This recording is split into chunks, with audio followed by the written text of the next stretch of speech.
All right, guys. What an honor to be joined by this next man. One of the best coaches in the game today. Working with us as champions is Francis Ngannou, Sean Strickland, and many, many more.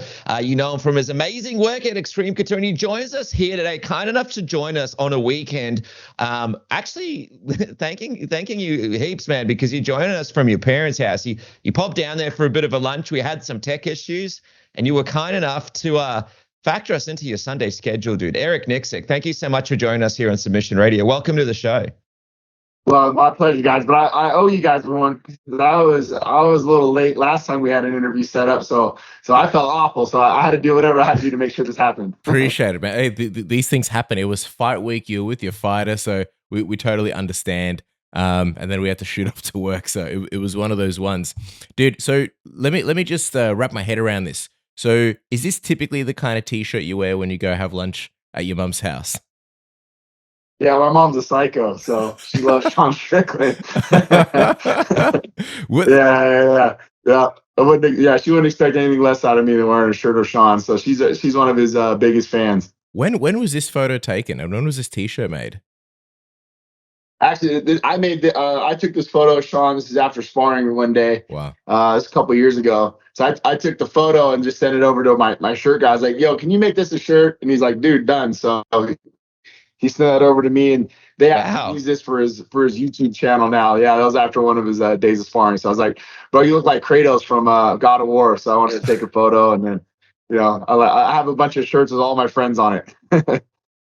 Dude, that's unreal. So that's a one of one. I love that. When was the first time? What was the first t-shirt you ever made?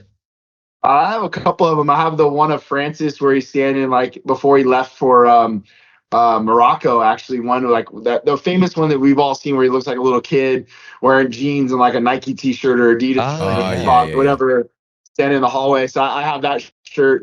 He was like razzing me one day. He's like, why would you wear that shirt? Why would you make that a shirt? I'm like, dude, it's like, it gives everybody hope. Like, it's one of the dopest shirts ever. I have that one. I have one of Danny Ige. I have one of a couple other guys, So there's just like, my, fun moments of guys that I've trained or been around, but, just supporting and showing love to my boys. That's sick, man. I love that. It's like, obviously, like your t-shirts are like, good spirited and stuff like that. Like that's obviously a sick one with Sean, but it's also funny. Like, I can see it's just funny when you have like a picture of like your mate on your t-shirt. It's kind of like, no matter what, like I'm wearing this right now, whether we're having beers or whatever, like you're stuck looking at yourself and it is what it is. Stiff shit. I hope you like it. If you don't, doesn't matter.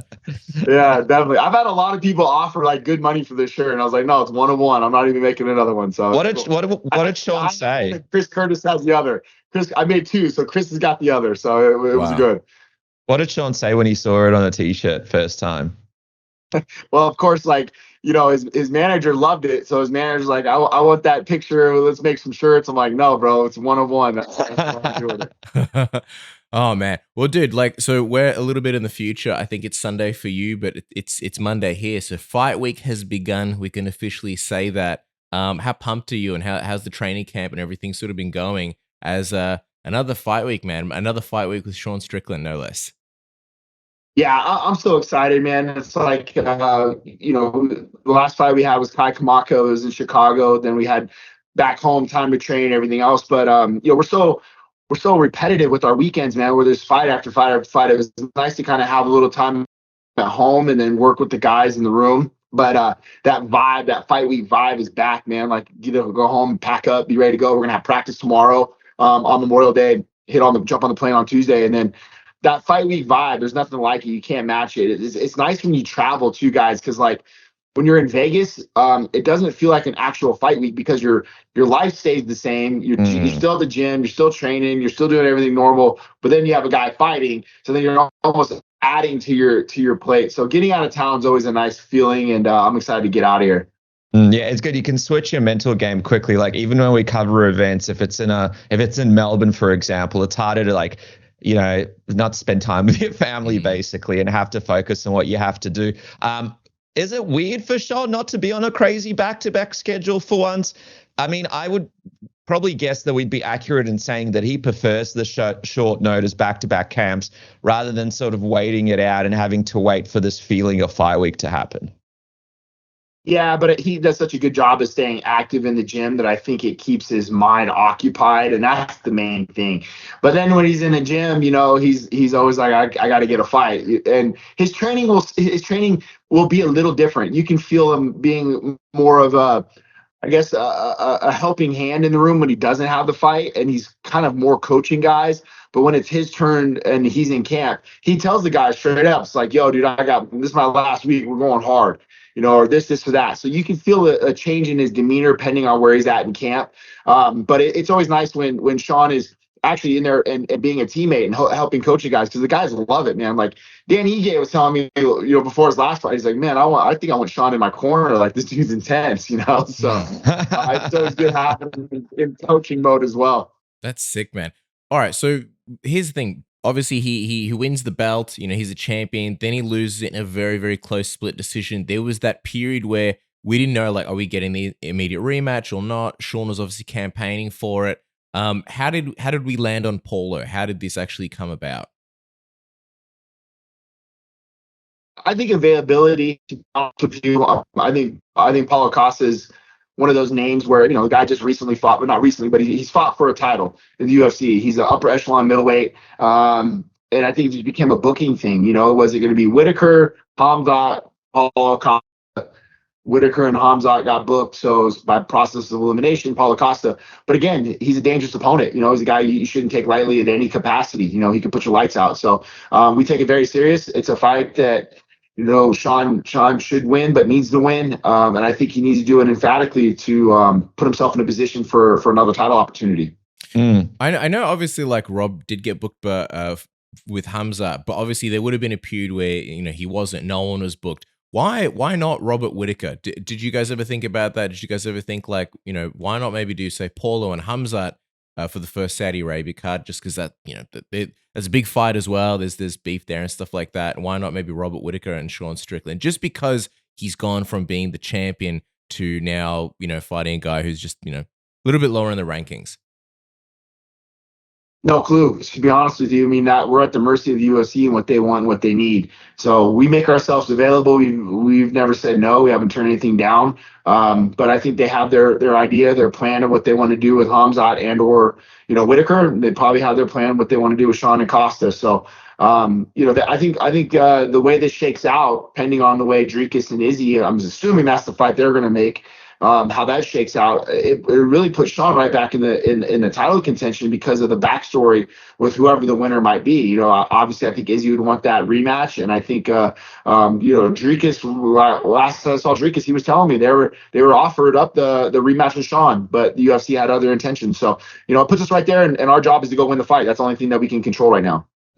Just on a little side question here, Eric. Who do you think is going to win between Rob and Khamzat? It's an interesting matchup. And I know Khamzat spent some time at the gym with you guys, so you know his game a little bit. Yeah, man, I think it's a very tough question to answer. Off the cuff, I would say I would think Whittaker, only just because of I always consider Rob like 1A and 1B in that middleweight division when you were stacking up between Izzy and Rob. I think Rob would have been champion for such a long period of time had Izzy not came to the UFC. I think Robert Whittaker would have been that middleweight, had the crown for a long, long period of time, skill set wise. So I think Khamzat has to understand his pacing, especially in a 5-round fight. Like, he just can't go balls to the wall and try to finish this guy right away, because I think Whittaker's too good with his footwork. He's too durable. And he can make this fight, drag it into deep waters, which we've seen Khamzat have issues with. So right off the top of my head, I would just say fight IQ wise and experience, I would lean towards Robert Whittaker. But working with Khamzat in the past, man, this guy's very, very dangerous, especially early on. So it's definitely, to me, a coin flip fight. I don't think I would favor one over the other. But if you ask me, I would say Whittaker at this point. It's fascinating because if Rob does win, depending on what happens, then Sean and Rob potentially would be up for the next title shot, and both of them have a history with both of the guys in DDP and Israel. It's kind of like a hilarious and interesting situation.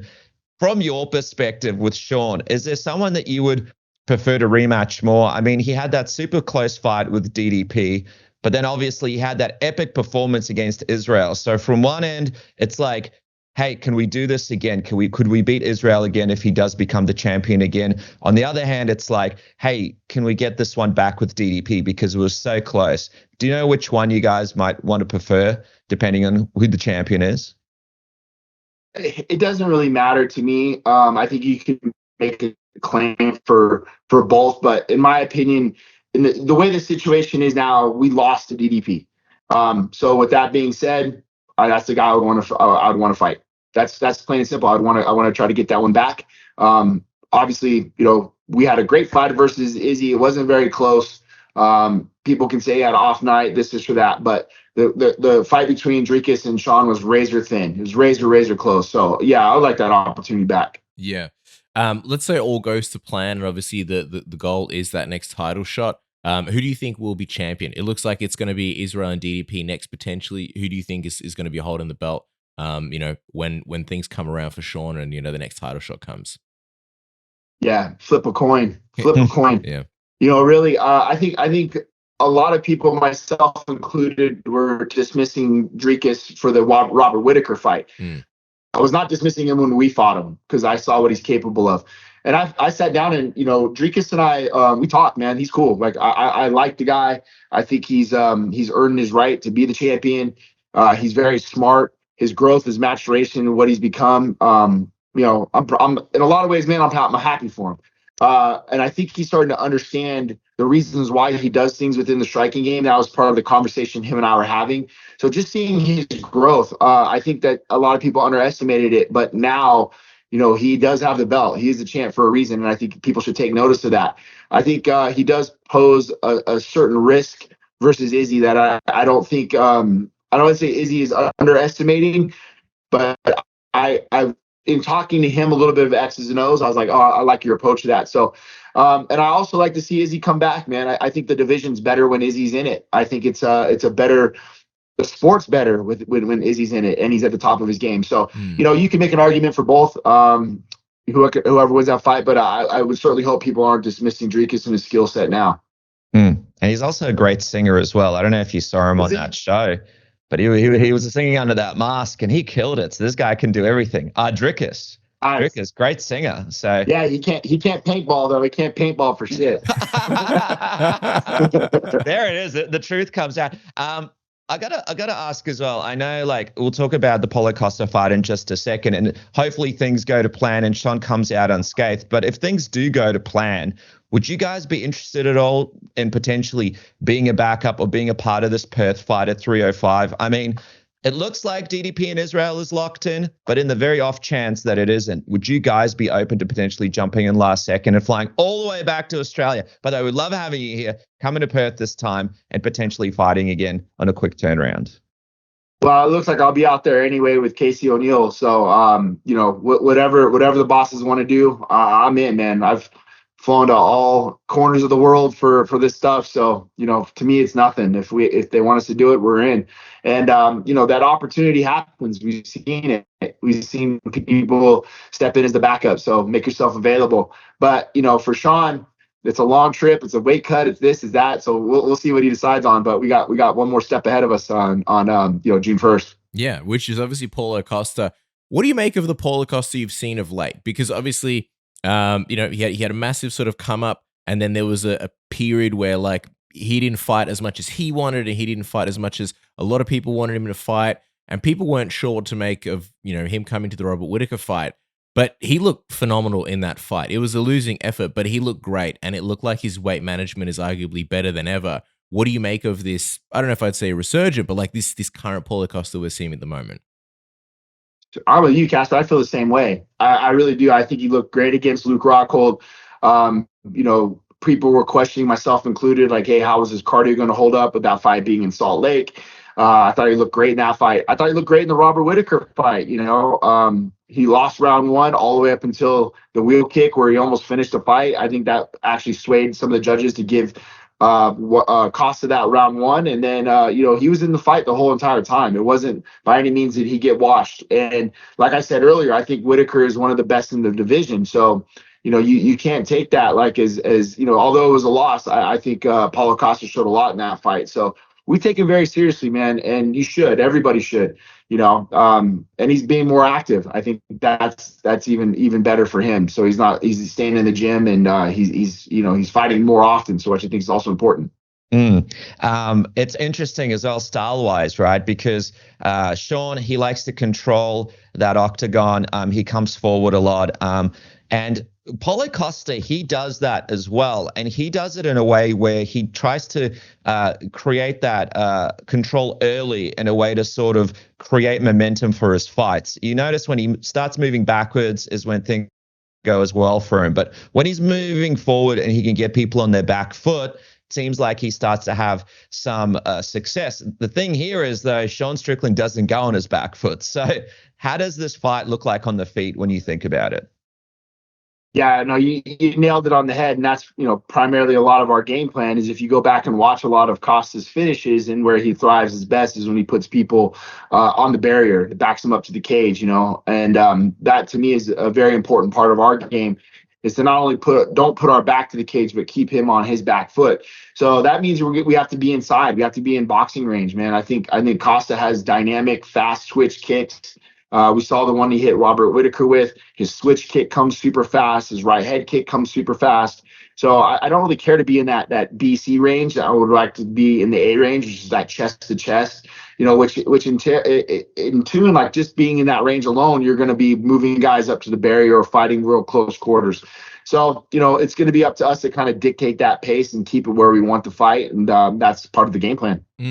I was trying to think about like how Sean looks sort of after the Dricus loss, like sort of bouncing back, like, the mentality, like how it affects the performance kind of moving forward. I mean, Sean's always had like a little bit of a chip on his shoulder, but I wonder how that sort of plays out. And then also like, it must have been so frustrating because it was such a close fight, such a close split decision. I wonder, like, from a coaching side, like if there's any major changes that you guys have made, just kind of looking at it from the perspective of like, all right, we almost had that one. Maybe there was a couple more things that we could have or should have done. Or if it's a matter of like, look, it was just one of those nights. It could have gone either way. Like heading into this Paulo Costa fight. Not for me, honestly, Casper. Like I think there was a lot of things we could have done better. Mm-hmm. That's the honest to God truth, man. For example, we got away from our kicking, our teeps. There was the teach. I think you and I actually talked about this. The teeps were like 3 or 4 things that we needed to negate the pressure, to slow Dricus down with the body work, but also giving another scoring criteria to the judges to see rather than just the jab, essentially, right? And then there's some things that we did on the ground that could have done better on the ground. For example, every time we got up, a lot of times Sean hit a switch and was in a position to actually inflict some topside damage as well, which instead he just got up and got away from. So there was moments there where I think that we could have obtained some scoring criteria to give the judges more and to make it look a little better in our favor. So those areas, as a coach, I have to be better at. I have to coach it better. I have to give it to my athlete so he understands it. So those things really, came up to me as far as like, hey, how can I be better? And where I can scream, from the mountaintops that we got robbed. Who cares? No one cares. The belt is not ours anymore. We have to find ways to adapt and overcome and become better. That's it. So I said something to Sean a few weeks ago. He was sparring. I actually saw it resonate with him. He was winning all of his rounds. He won rounds 1, 2, and 3. He won them. But I said something going into round 5, and I was like, hey, bro, you're sparring like you fought Dricus. You fought Dricus not to lose. Mm-hmm. I said, I want you to fight like we fought Izzy, and that was with nothing to lose. We had nothing to lose. And I said, you fought Izzy differently. And I said, we lost to Dricus because we just didn't have that edge that I normally feel from you.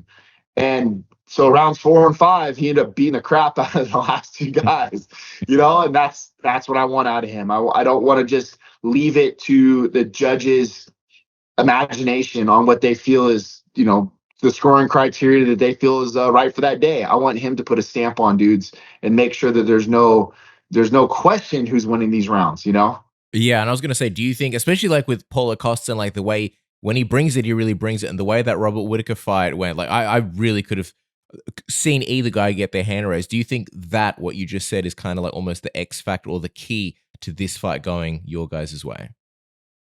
You nailed it. what is the number one scoring criteria the judges should be looking at right now is damage, right? Is damage. So if that being said, let's say we can control 4 minutes and 30 seconds of that round, just the same way Robert Whittaker did.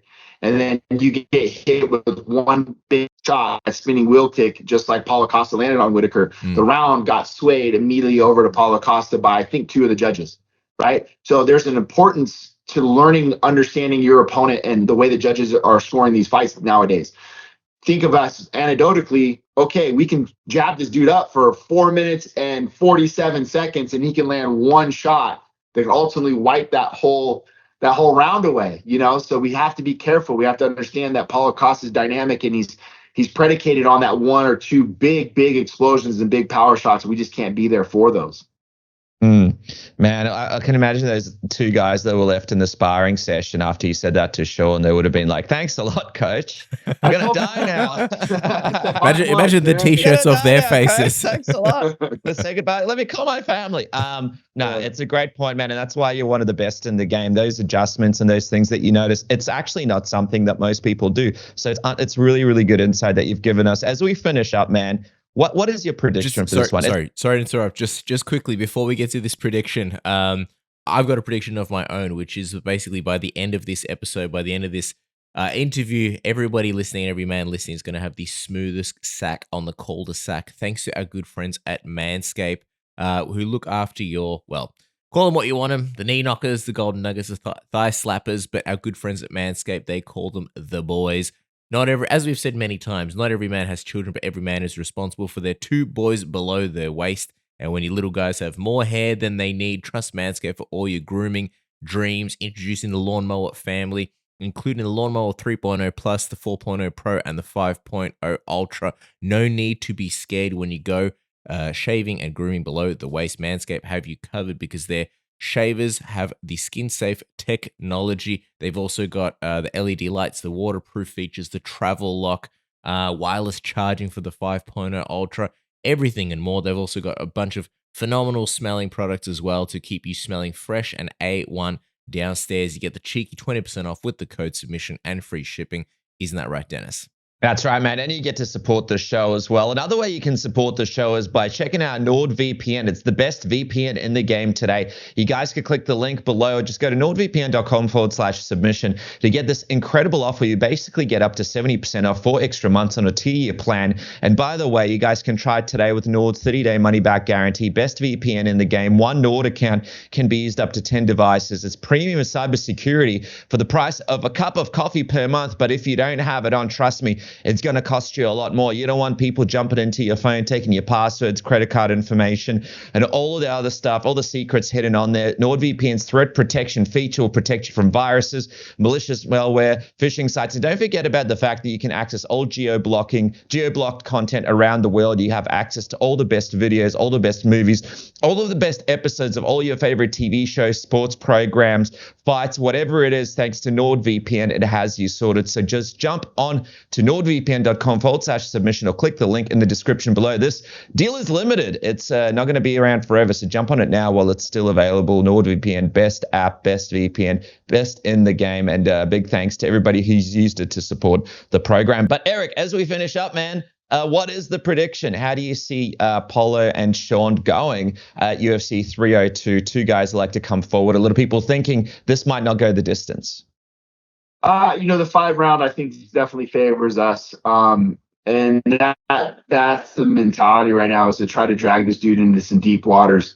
So I'm hoping we can get him out of there by round 4 and round 5. But this dude's tough. He's gritty. He's durable, but it's going to be up to us to just keep chipping away at him. So that's the goal. That's the goal. And I'm not trying to make a prediction, but I'm just telling you what we are expecting out of our athlete, and that's it. All right, man. Well, you go off and enjoy a nice lunch at your parents' house. Sorry for interrupting a Sunday afternoon, but I'll tell you what an honor and pleasure it is for us to talk to you. Thanks so much for all the insight. Guys, make sure to follow Eric on his journey to UFC 302 and all the crazy fights that are happening. This guy's traveling literally all the time and cornering all the biggest fighters and all the best fights. Eric_XC MMA, of course, Extreme Couture, one of the best gyms in the world as well. Eric, we really appreciate you, man. Love the T-shirts. We might have to create our own T-shirt ahead of Perth when we see you. I think we've got a few ideas in the back of our minds.